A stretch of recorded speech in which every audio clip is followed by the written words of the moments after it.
Perkenalkan, nama saya Fajia Permadi dari Program Studi Pendidikan Pancasila dan Kewarganegaraan Universitas Sriwijaya.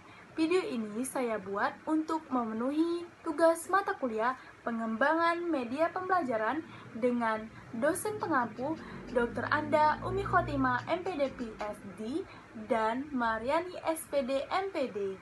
Pada video kali ini kita akan membahas mengenai fungsi dan kedudukan Undang-Undang Dasar 1945 dalam sistem hukum nasional. Bagaimana? Ada yang sudah tahu? Nah, pada penjelasan materi nanti saya akan dibantu oleh anime ini. Selamat menyaksikan. Kompetensi dasar 3.2 menelaah makna, kedudukan, dan fungsi Undang-Undang Dasar 1945 dalam sistem hukum nasional. Indikator pencapaian kompetensi yaitu menganalisis makna Undang-Undang Dasar 1945 dan menjelaskan fungsi dan kedudukan Undang-Undang Dasar 1945.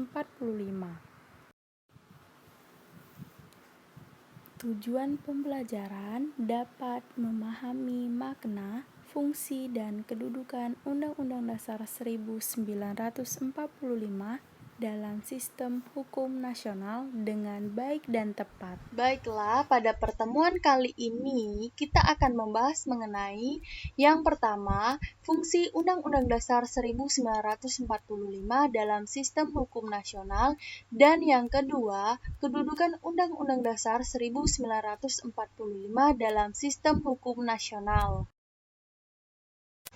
Perlu diketahui bahwa Undang-Undang Dasar 1945 adalah konstitusi bagi negara Indonesia yang mulai berlaku pada tahun 1949 sampai saat ini dan telah diamandemen sebanyak 4 kali. Pembahasan yang pertama mengenai fungsi Undang-Undang Dasar 1945 dalam sistem hukum nasional. Fungsi yang pertama yaitu sebagai pedoman kehidupan bernegara, yang kedua sebagai pedoman penyusunan peraturan perundang-undangan, dan yang ketiga sebagai alat kontrol norma hukum. Selanjutnya, kedudukan Undang-Undang Dasar 1945. Yang pertama merupakan sumber hukum tertinggi dalam setiap produk hukum.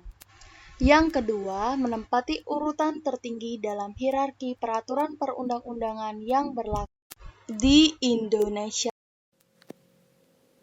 Tahap evaluasi, silakan kalian mengerjakan tugas individu dan masuk pada link yang telah disediakan.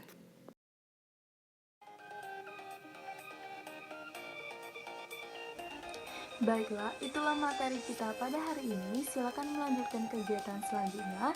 Terima kasih dan sampai jumpa.